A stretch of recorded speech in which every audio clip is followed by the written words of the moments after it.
ಚಿಕ್ಕಬಳ್ಳಾಪುರದಲ್ಲಿ ಸ್ಥಳೀಯ ಆಟಗಾರರು, ವಕೀಲರು, ಮಾಧ್ಯಮ ಪ್ರತಿನಿಧಿಗಳು, ರಾಜಕೀಯ ನೇತಾರರಿಗಾಗಿ ಆಯೋಜಿಸಿದ್ದ ಕ್ರಿಕೆಟ್ ಟೂರ್ನಿಗೆ ಚಾಲನೆ ನೀಡಿ ಮಾತನಾಡಿದ ಅವರು, ಇತ್ತೀಚೆಗೆ ಮಂಡ್ಯದಲ್ಲಿ ಬಿಜೆಪಿ ಕಾರ್ಯಕರ್ತರೊಬ್ಬರು ಪಾಕಿಸ್ತಾನ ಜಿಂದಾಬಾದ್ ಎಂದು ಘೋಷಣೆ ಕೂಗಿದ ಸಂದರ್ಭದಲ್ಲಿ ಮಾಧ್ಯಮ ಸೇರಿದಂತೆ ಯಾವುದೇ ವಲಯದಿಂದಲೂ ತೀವ್ರ ಪ್ರತಿರೋಧ ವ್ಯಕ್ತವಾಗಿಲ್ಲ. ಆದರೆ ವಿಧಾನಸೌಧದಲ್ಲಿ ನಾಸೀರ್ ಸಾಬ್ ಜಿಂದಾಬಾದ್ ಎಂದು ಕೂಗಿದ್ದನ್ನು ಬೇರೆ ಬೇರೆ ರೀತಿಯಲ್ಲಿ ಅರ್ಥೈಸಿಕೊಂಡು ವಿವಾದ ಸೃಷ್ಟಿಸಲಾಗಿದೆ. ತಮ್ಮದೇ ಆದ ರೀತಿಯಲ್ಲಿ ಕಲ್ಪನೆ ಮಾಡಿಕೊಂಡು ಕಟ್ಟುಕತೆ ಸೃಷ್ಟಿಸಿ ಪ್ರಕರಣಕ್ಕೆ ವಿವಾದದ ಸ್ವರೂಪ ನೀಡಲಾಗಿದೆ ಎಂದರು.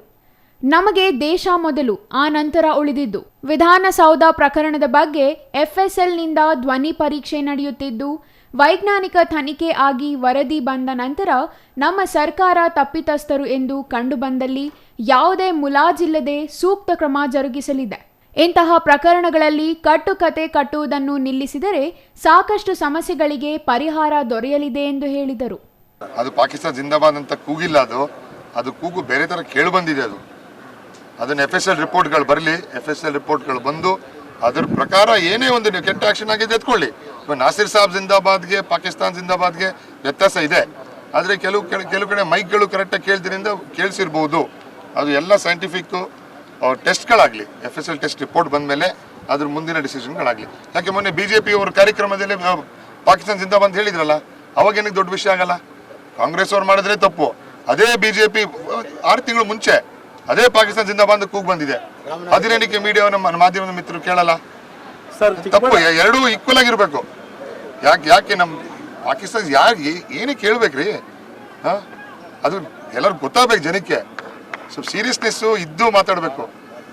ಇಲ್ಲಾಂದ್ರೆ ಈ ಚಿಕ್ಕ ಚಿಕ್ಕ ವಿಷಯಗಳಿಗೆ ಹೇಳ್ಕೊಂಡು ಮೇನ್ ಸ್ಟ್ರೀಮ್ ಇರ್ಬೋದು, ನಮ್ಮ ಈ ಭಕ್ತರಂತಾರೆ ಅವ್ರುಗಳಿರ್ಬೋದು, ಅದು ಇಮ್ಯಾಜಿನೇಟಿವ್ ಥಿಂಕಿಂಗ್ ಅಂತಾರೆ.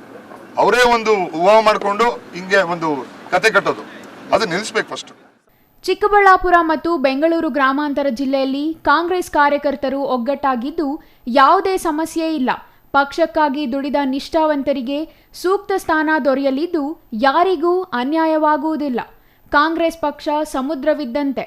ಮುಖ್ಯಮಂತ್ರಿ ಸಿದ್ದರಾಮಯ್ಯ, ಉಪಮುಖ್ಯಮಂತ್ರಿ DK ಶಿವಕುಮಾರ್ ಅವರ ಜೊತೆ ಈಗಾಗಲೇ ಈ ಕುರಿತು ಚರ್ಚಿಸಿದ್ದು, ಸ್ಥಳೀಯರಿಗೆ ಅವಕಾಶ ನೀಡಲು ಸಾಕಷ್ಟು ಕಾರ್ಯಕ್ರಮಗಳಿವೆ. 3-4 ದಿನಗಳಲ್ಲಿ ಸೂಕ್ತ ತೀರ್ಮಾನ ಹೊರಹೊಮ್ಮಬಹುದು ಎಂದು MS ರಕ್ಷಾರಾಮಯ್ಯ ಆಶಯ ವ್ಯಕ್ತಪಡಿಸಿದರು. ಇದ್ರ ಬಗ್ಗೆ ಅಸಮಾಧಾನ ಕೇಳ್ಪಟ್ಟಿದ್ದೀನಿ, ನಿಮ್ಮ ಮಾಧ್ಯಮದ ಮಂತ್ರ ನೋಡಿದೀವಿ, ಎಲ್ಲ ನಾಯಕರ ಹತ್ರ ಡಿಸ್ಕಸ್ಗಳು ಮಾಡಿದೀವಿ. ಅದನ್ನ ನಮ್ಮ ವರಿಷ್ಠರು ಒಂದು ಡಿಸಿಷನ್ ಎತ್ಕೊಂಡು ಇವಾಗ ಹೇಳಿದ್ದಾರೆ. ಅದ್ರ ಪ್ರಕಾರ ಬೇರೆ ಬೇರೆ ಪ್ರಶ್ನೆಗಳು ಬಂದಿದ್ದಾವೆ. ಅದನ್ನ ಮುಂದಿನ ಬರುವ ದಿನಗಳಲ್ಲಿ ಅದು ಹೆಂಗೆ ಪ್ಲೇಔಟ್ ಆಗುತ್ತೆ ನೋಡಿ. ನಿಮಗೆ ಅದು ಲೋಕಲ್ ಆಗಿ ಎಲ್ಲರೂ ಒಗ್ಗಟ್ಟಲ್ಲೇ ಇದ್ದಾರೆ. ಆದರೆ ಒಗ್ಗಟ್ಟೇನೆಂದರೆ ನಮ್ಮ ಚಿಕ್ಕಬಳ್ಳಾಪುರ ಜನತೆಗೆ ಒಂದು ಐಡೆಂಟಿಫೈ ಆಗಿ ಅವ್ರಿಗೆ ಒಂದು ಡೆಫಿನೆಟಿವ್ ಆಗಿ ಕೊಡಬೇಕು. ಆ ಮುಖಾಂತರ ಇವತ್ತು ಬಹಳಷ್ಟು ಕಾರ್ಯಕ್ರಮಗಳಿದ್ದಾವೆ. ಮಾನ್ಯ ಮುಖ್ಯಮಂತ್ರಿಗಳು, ಉಪಮುಖ್ಯಮಂತ್ರಿಗಳ ಒಂದು ಆದೇಶದ ಮೇರೆಗೆ ಆ ಡಿಸಿಷನ್ನ ಏನಾಗುತ್ತೋ ಬರೋ 2-3 ದಿನಗಳಲ್ಲಿ ಗೊತ್ತಾಗುತ್ತೆ. Jangalahalli Ashwath, CTV news, Chikkaballapur.